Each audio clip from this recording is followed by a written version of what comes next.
for this webinar, as I'm sure most of you are in a position like I am. We're in a changing world right now and looking for as much information and input as we can possibly receive. So I want to let everybody know procedurally before we kick off here, we are recording this session and we'll be sending it out to you later today, so that if you have any follow-up or others that you may want to view this, you can do that. We will also have a short question and answer session at the end of Kevin's presentation, and we'll try to answer as many questions that you may have live as possible. If not, we will follow up with some answers after the webinar. For those of you who are not familiar with Vernovis, we are a full-service staffing and solutions firm, specializing in areas like IT, cybersecurity, and accounting. We've had a growing business and technology solutions practice for a while now, and that's the group you're going to be hearing from this morning. That practice focuses in on cybersecurity, business continuity, network and cloud architecture, as well as Active Directory and group policy management. From a cybersecurity standpoint, our focus is on helping companies build, administer, and maintain strong cybersecurity programs.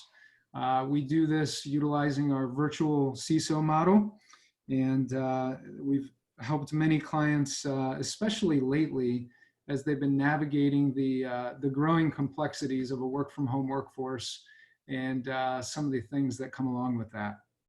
At this point, I would like to introduce our Vernovis Chief Information Security Officer, Kevin Jackson. Kevin's an executive information technologist, enterprise architect, and chief information security officer with over 25 years of experience, both commercial and DoD environments. Kevin's areas of expertise include cybersecurity program management, systems architecture and compliance management, wireless telecommunications, and IT infrastructure management. In addition to his many roles that he performs with us, Kevin is a part-time adjunct professor with the University of Cincinnati's IT department and the Villanova University College of Professional Studies, teaching online classes in cybersecurity and business intelligence data analytics. So with that, Kevin, I'll turn it over to you to kick off the presentation, and thanks for putting this together for us. No problem at all. Thanks, everyone, and thanks for being here. This is a pleasure for me, and thank you for being on board. We'll try very hard to keep within our time limit here. We know everyone is busy, especially nowadays, so I'm going to do my best to keep within our 30 minutes allotted and jump right in. Our topic for today, the top 5 cybersecurity tips for working from home. The only thing that's really more alarming and a little more risky than general work from home environments to someone in from my perspective, someone who is a cybersecurity practitioner, is dramatic changes to work from home environments. And people working from home and having dramatic alterations in their daily business processes that simply are not used to having dramatic changes in their business processes. So that is one of the reasons we decided to offer this webinar and to invite you all on board, because when it comes to cybersecurity, stability is your friend, and dramatic change, stressful situations, alteration is really the enemy. So we know that right here on board right now today, there are a lot of folks who are leaders in your environments, change leaders, technology leaders, management professionals, and also there's probably some of you on board listening that are staff members of large or small or mid-sized companies. This presentation is really aimed at any of the above. Some of this will be information you can take back and pass to others. Some will be that you can use yourself, and honestly, everyone, including myself, can always use more tips and tricks when it comes to being cyber secure, especially when there are reasons to be even more vigilant than normal. So our agenda for today, the attack opportunity, and that's from the perspective of the bad guys, that is happening right now, exactly why this matters so much right now, why webinars like this are important, why vigilance is so important. And then we're going to spend a few minutes talking about Wi-Fi networks and some of the networking aspects of working from home and some of the tips there that are really important for staying secure. Then we'll talk about network management in general. A home network is something that unfortunately doesn't get a lot of attention these days. I think it will moving forward because home networks, unfortunately, are not as secure as your typical business network, and that matters. Then we'll talk about physical cybersecurity. This is another topic which unfortunately gets pushed to the back burner far too often. And then we'll close by talking about digital distancing. The phrase of the year, I'm sure, is going to be social distancing. Well, from my perspective, it should be digital distancing. This is something we teach already in the world of cybersecurity. And we're going to explain how that applies even more now. Alrighty, so first, let's look at the modern landscape. There's already a tremendously risky cybersecurity landscape in place worldwide, nationwide, for any enterprise.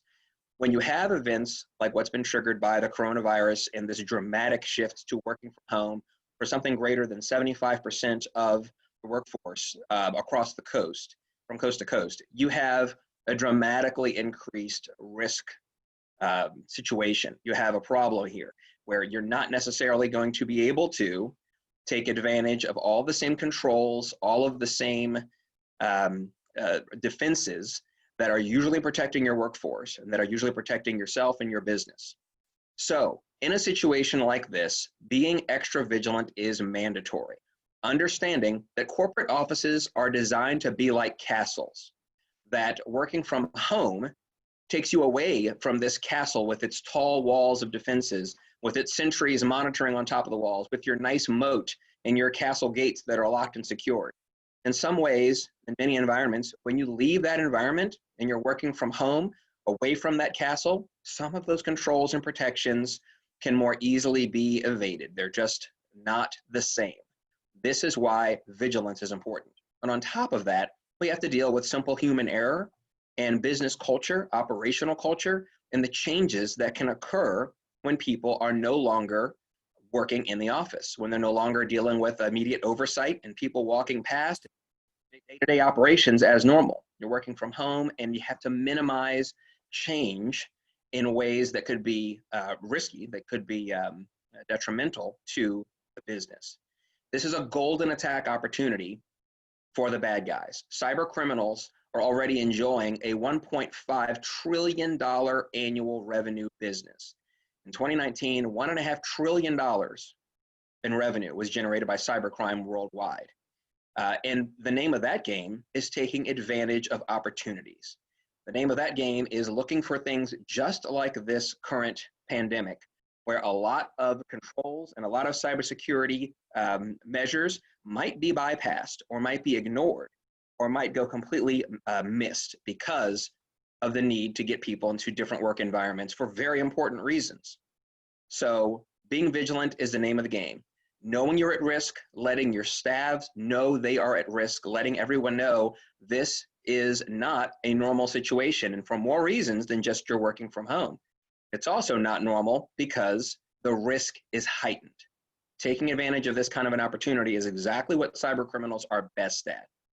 And so we introduced this webinar and these tips to use for yourself and to spread to your team.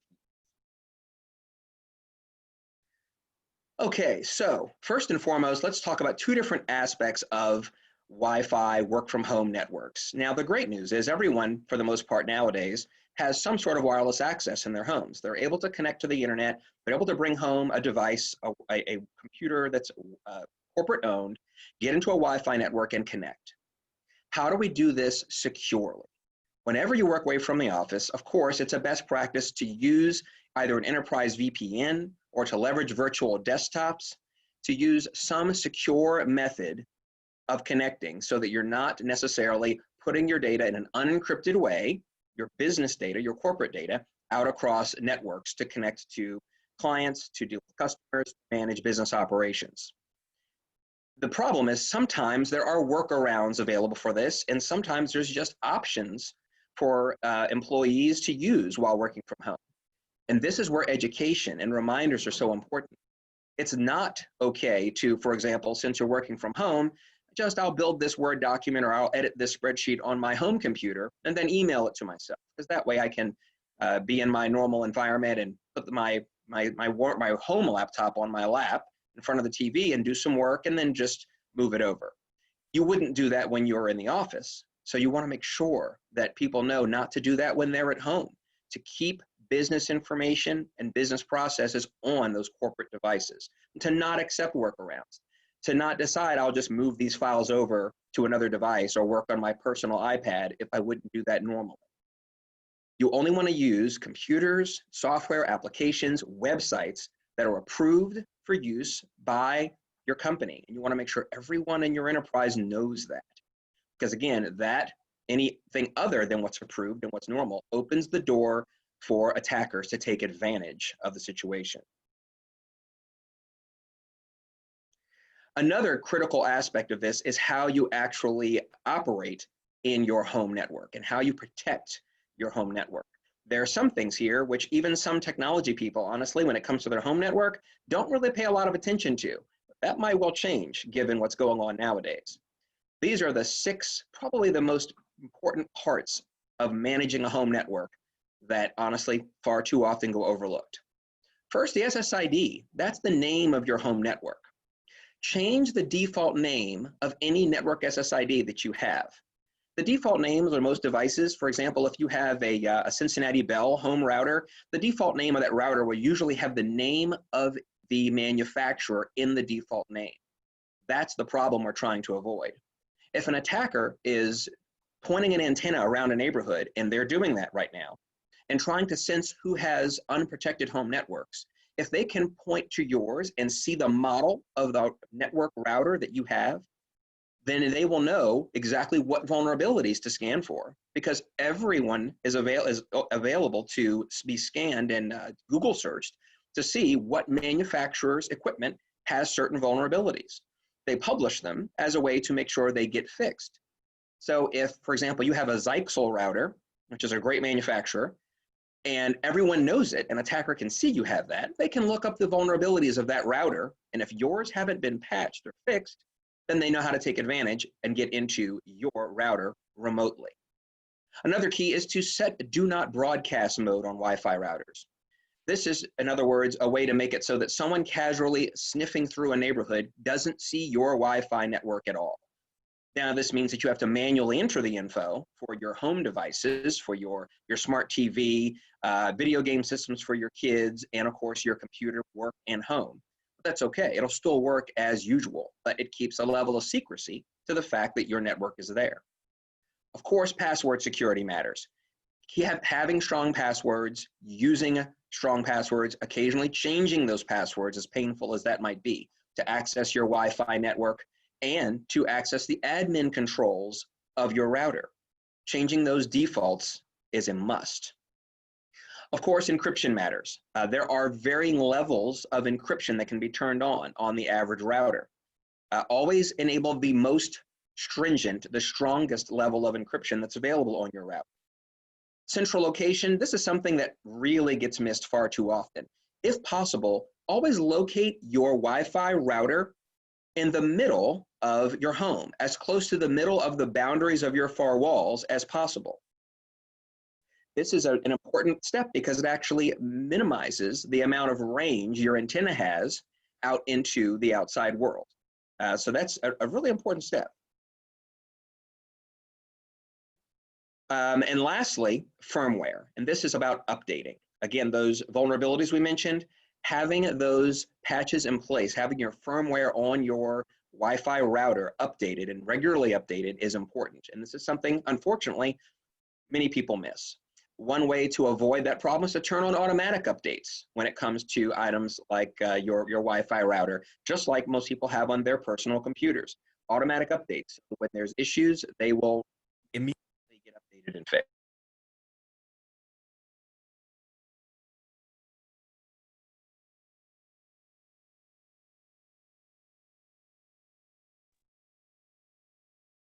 Okay, it looks like Kevin got disconnected.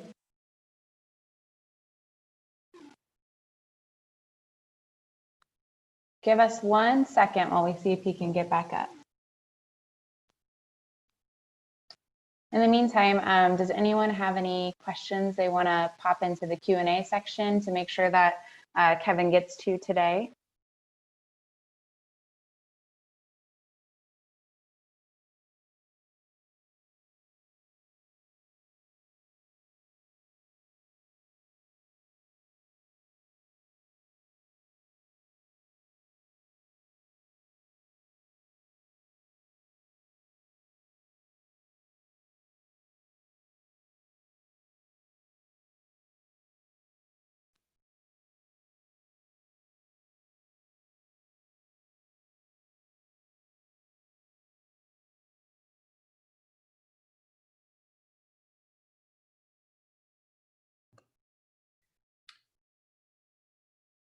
Sorry, everyone. Give us 2 minutes here while Kevin's getting reconnected and plugged back in.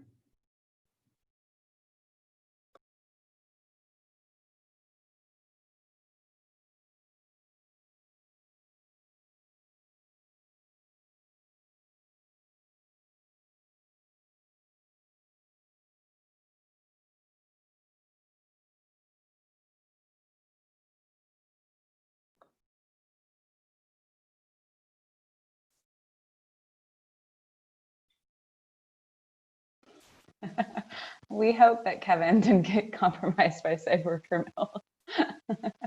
That would be ironic.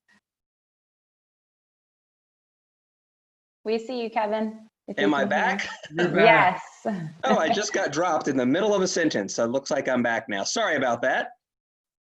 Okay. Ted mentioned that maybe the cyber criminals were trying to shut you up. So That's got to be it. I'm going to go with that story. Sounds good. Okay, so picking up where we left off, well, we just mentioned firmware. I'm going to move on to the next step here, more on network management. 1 second here. My notes back up. Okay, so yeah, those are all critical steps, but there's more to home networks than just your Wi-Fi router. I'm going to now move from talking about that technical aspect to some of the important but a little less technical aspects of keeping your home network secure. And the first is, speaking of firmware, keeping the software and firmware of all the other computers and devices on your home network up to date. This includes other laptops, your home computers, other desktop computers, your smart televisions, your cable and satellite TV boxes, and of course, all of the Internet of Things devices, which are becoming very prominent in home networks. Your Ring security camera at your front door, other electronic doorbells, your Internet-enabled cameras, your window sensors for home security. All of these have firmware in them that are unfortunately famous for being susceptible to being breached through the internet wirelessly by attackers. Vulnerabilities in Internet of Things type devices, even nowadays you have internet connected refrigerators and sometimes washing machines. It's amazing how broad connectivity is getting. Vulnerabilities in those that can allow attackers to access your home network through those kinds of devices can become vulnerabilities that also affect your business computer connectivity when you're working from home for your organization. So this is something to let everyone know and to let become a topic of conversation. When you're at home, it's not just your home computer and your business computer that are of concern. Everything that connects to that network is interconnected. So keeping firmware updated, keeping vulnerabilities mitigated on all these other devices that connect to your home Wi-Fi matters. On top of that, you want to train those who use your home network to also practice cyber safe computing and let everyone in your organizations know that as well. You want your other users in your home to avoid using risky websites, to ignore or to block or delete spam and phishing attacks when they see them in their personal email or in other work email. There's more than one person who works from home in the house. Hey, Kevin. Train them to never click on random or unexpected email or text message links on their phones, and to use strong, unique passwords. Hey, Kevin. Hello? Sorry to interrupt. Are you able to share your screen again so we can see your slides? Oh, I see. It's not sharing. Sorry about that. Sorry, you were on a good roll and I didn't want to No, interrupt that's your fine. pace. I thought that it was still sharing. Is it up now? That's perfect. It's working? Yes. Okay, great. So yeah, education, not just for you and for the people who are your work from home environment employees, but for everyone else in that home. Very important. Okay, next, physical cybersecurity. Physical cybersecurity is really important, and there's a lot of different aspects to that we want to try to cover here. First, of course, never let anyone else use your corporate-owned device or computer. Don't let your spouse, don't let your kids of any age, never let your visiting neighbor who's considered quarantine safe and might be an IT expert try to fix something for you on your corporate-owned devices. letting everyone on your staff know that this is not okay, that no one should ever be allowed to access your company-owned devices for any reason. That's very important. And unfortunately, there are stories out there where just that sort of problem, just that sort of event happened and led to problems, led to issues, led to risks that did not need to be in place because of computer sharing with someone they assumed would be safe to share with or to just let use for a short period of time.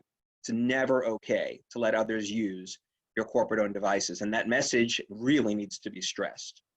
Also, keeping your home workspace private. If possible, creating a private workspace, a separate area from the rest of the home to work in, especially if the business processes that are involved from a given employee involve confidential information, PII or PHI, private health information. If there is sensitive data of any kind, you want to be especially careful to not have access, visual access to that information to anyone else in the home or any visitors at any time. That brings up the whole idea of the clear desk, clear screen principle. Clear screen, of course, when you leave a computer, lock the screen. Make sure there's no visible information that matters to the company, no data that relates to operations, no information at all. Lock screen, screensaver.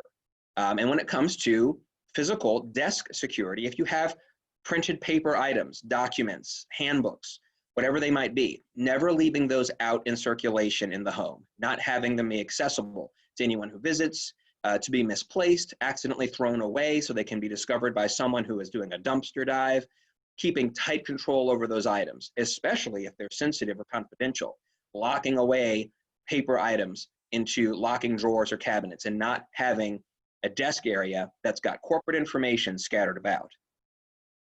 Also, when it comes to physical security, there's flash drives, USB sticks, and even USB and HDMI peripherals. You want to avoid plugging anything that's not offered by your company, by the staff and by the IT department that you work with, plugging anything at all into a company device. Wireless connections can be a little bit better. For example, if you need to print, connect wirelessly, but for the most part, you want to avoid connecting devices that you're not really sure if they're approved for company use to your company computer. Plugging in via USB, especially if it's a flash drive, a USB stick, maybe one that's in your home, maybe one that someone else in your home has used, is a very unnecessary high risk. Avoid plugging things in to your physical corporate devices, any kind of an interface that may themselves have issues. And again, when we think about the long play that a lot of cyber attackers use, there's a lot of patience involved in a lot of cyber attacks. There can be small files with issues, with malware, with viruses embedded in documents that you may have had on a flash drive from 3 years ago that only now will become useful and potent because they suddenly are able to be connected to a computer where suddenly they can connect to the internet and, as many viruses will do, phone home to some remote location and cause all sorts of problems. Always be vigilant. Consider anything you can plug into a computer as something that is a risk. And don't attach things to your work computer, your work devices. Of course, I say that, and I would advise you not to do that for your home computers either, except when you know it's safe. The more risk you introduce, the more likely bad things are to happen. Okay, and lastly, but not at all least, digital distancing. In a way, digital distancing sums up a lot of the other tips that we just covered. But it really is all about vigilance and increasing the digital distance you have from all sorts of threats. Right now, while there's such a heightened wave of attacks, and they really are dynamic and increasing on a daily basis, while 80% of the national workforce is working from home. Be extra suspicious more than ever before of inbound email, both work and personal. The volume and sophistication of inbound email-based attacks is skyrocketing. They're leveraging coronavirus information. They're leveraging work from home, top 10 tips and links and information. They're leveraging the CDC and the World Health Organization, and the people are falling for these tricks left and right. So increase your distance from those kinds of risks by just ignoring many of those kinds of emails that you might see. Just push them aside. Go on your own to a reputable news site to get updates. Don't accept spam that's coming in that might look okay. Don't click. Don't fall for it. Reduce random web surfing. increase your digital distance from many of these spoofing websites that are out there. There are lots of websites, if you Google search, will look like they have information, and they may have been a completely malware-driven or credential harvesting website simply trying to sucker you in. There's so many more of those right now. Increase your digital distance from any sort of random surfing if you can, especially when you're on a corporate-owned device. And that's a great message to pass on to an entire staff of work-from-home personnel. Mobile security, we've already mentioned. Text messages, I've seen probably 5 this week of text messages trying to get me to click on a link on my mobile having to do with quarantines and COVID-19. Ignore them, delete them immediately. Expect social engineering attacks, both in email and even via the phone and phone calls. Increase your distance from any of those items by just ignoring them. Don't accept spam-looking phone calls. Ignore the emails that might be social engineering. They don't have to have a link to be dangerous. It's a great message to pass along. And of course, train other users of your home Wi-Fi networks to also increase their digital distancing, to be extra vigilant and to do an extra good job of ignoring all of the items that are coming in these days during this work from home wave. And that is my top 5 tips for working from home cybersecurity, with just a few minutes to spare for any questions. Thank you, Kevin. Yes, we do have a couple of questions. So I will just ask them in the order that they came in. The first is, for large remote teams, how do you get everyone to work via VPN without slowing down the whole system for everyone? And that is probably the most common question in the last 2 weeks, because performance has taken a hit. Unfortunately, a lot of technology from endpoint users and home networks to the different ISPs have not been able to scale up rapidly for the heavy workloads. And a lot of VPN providers, a lot of corporate networks also don't have the capability to scale. So that is a problem, unfortunately, that is going to take longer to solve than we're probably going to need, we're probably going to be able to support with the duration that we're probably seeing for this event. What really is critical is to have a plan in place for the next time this happens, the next time there's a massive event where change needs to happen. Having a business continuity plan in place, having a backup means to upscale VPN capabilities, to upscale in corporate bandwidth, to add in maybe secondary support for another third-party provider for some communications.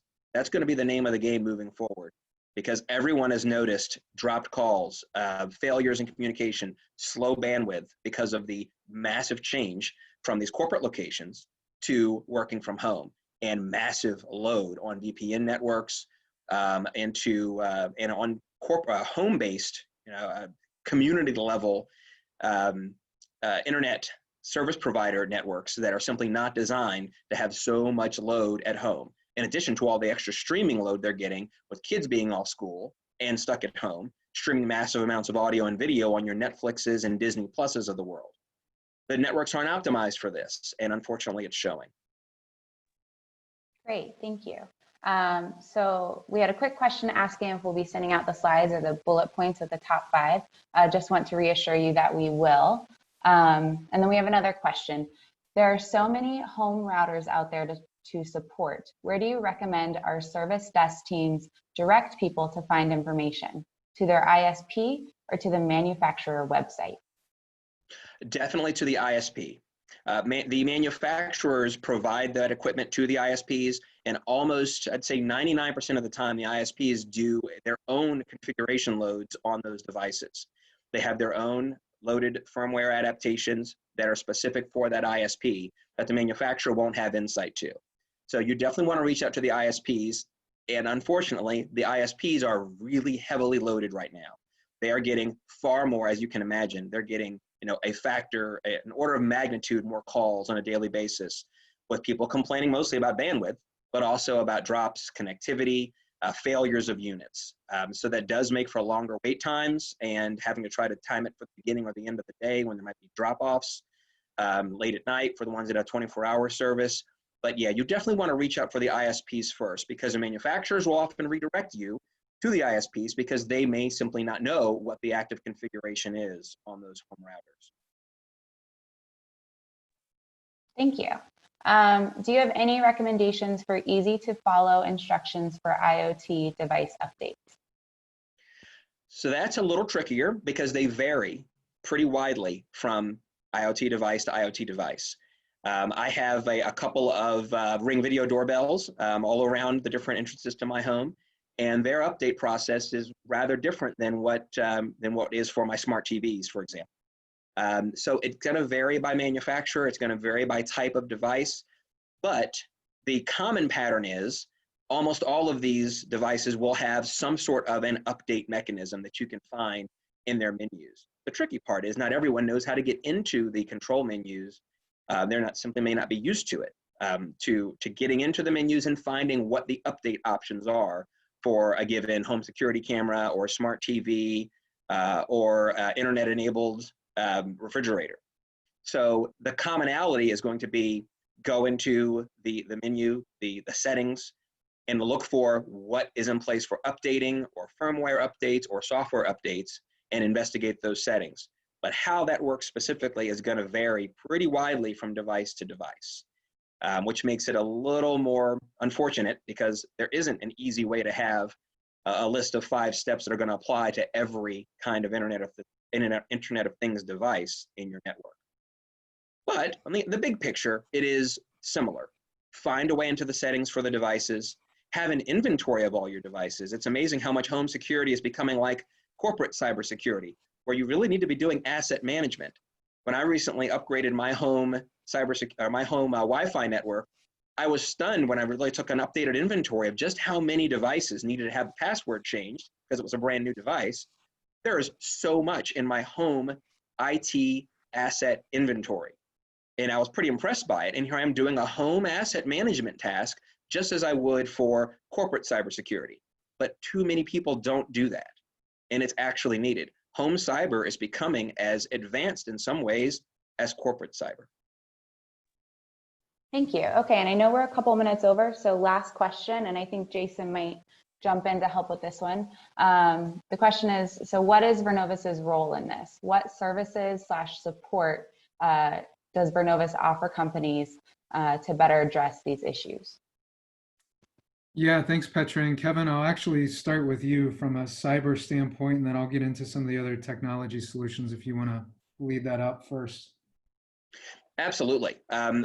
First, in the immediate, in the short term, is training and awareness and items like these, being able to pass word through leaders, executive leadership, and then technology leadership, and to the general staff at organizations everywhere, that there are a lot of risks out there that may not be well understood. That's immediate, and that's probably the first way that we here can support any company. Events like this, smaller meetings, email updates, and constant reminders for as long as this work from home wave lasts about all the items mentioned in this webinar and more, because there are more. All the things that need to be done, all the heightened vigilance, the heightened care, the digital distancing. That's what we can help with right now through training and awareness, through providing materials, and being a face on screen who can be visible as an expert and say, please, you really need to be careful, because a year from now, 18 months from now, there's going to be a wave of cybersecurity breach notifications that hit the news that all trace back to what's happening right now, where people are having their business data exposed and don't know it yet. That's what I'm afraid of. I know it's coming, and I want to get that message out. So that is what we can help with immediately. Then in the medium term, after this has all begun to change back to normal, is to really focus on business continuity planning, to really focus on disaster recovery planning, having plans in place to manage just this sort of event, so that next time there's a run book, there's a communications plan, there's a list of items to do to make all this much more smooth. Yeah, that's great, Kevin. And I would just add to that, other ways we're helping businesses right now in the near term. We're seeing a lot of activity around Active Directory and group policy. We've got teams deployed to different organizations right now, just trying to get involved in that and help with cleanup and better planning moving forward, as there's been a lot of issues that have crept up there that were in existence, but now they're exposed. And then long term, we know as everyone gets back into reassessing their business continuity plan. There'll certainly be a lot that comes out of that in terms of network and cloud architecture. What's the right setup? What sort of platforms do we need to be on or move to? What's the right mix between hybrid cloud and other situations? So those are some other ways that at the moment, we're simply helping advise a lot of organizations that they call us up to lean into that expertise. But those are areas where we can actually deploy and engage and help companies as well. Wonderful. Okay, we still got some people hanging in there. So one more question, I promise. Can we help companies become cyber compliant with DoD? Yes. The majority of my career, more than not, has been as a DoD contractor in the IT compliance, enterprise architecture, DFARS support, direct NIST implementation support, what used to be the DITSCAP, then DIACAP, and now the RMF processes. Absolutely. That is basically where I cut my cybersecurity teeth, was in DoD support. So absolutely. It is a very compliance heavy area. The trick when it comes to those sorts of support efforts is blending the compliance specific requirements with the very practical and operational cybersecurity requirements, so that it doesn't become a check the box activity, so that it becomes a balanced activity of making sure government reporting is satisfied and compliance is satisfied, while operational day-to-day cybersecurity is still supported. But the short answer, yes, absolutely. Okay, fantastic. Well, I think that concludes everything for today. Jason, Kevin, I don't know if you want to wrap us up. Last word I would say is just, if there are additional questions, I know this was extremely brief and had a drop in the middle of it to boot. If you have additional questions, reach out to the team here. We'd be glad to provide more input, more information, and just more support in general over this next several weeks. And unfortunately, timing, I think, is of the essence, because people are working from home en masse right now, and literally as we speak, we know mistakes are being made. So getting word out, increasing communication, getting information and guidance out to people really needs to be happening immediately. And I would encourage everyone to take advantage of what we can help with in that arena. Yeah, that's great. I think Kevin said it perfectly, and I'd encourage anybody to reach out. We're willing to jump on the phone and just, do a complimentary call and help you chat through some things a little bit and get some ideas. We really appreciate everybody joining us today. We hope this was helpful. And I would say, if you have ideas of other areas you would like to see us get deeper in, please feel free to reach out. We're taking our cues from what we're hearing from our existing client base right now. We would love to hear from more of you and be able to pop up some more of these great info sharing webinars.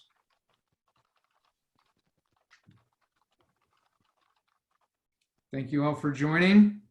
Stay safe. Have a great day. Stay healthy. Thank you. Thanks, everyone. Bye-bye.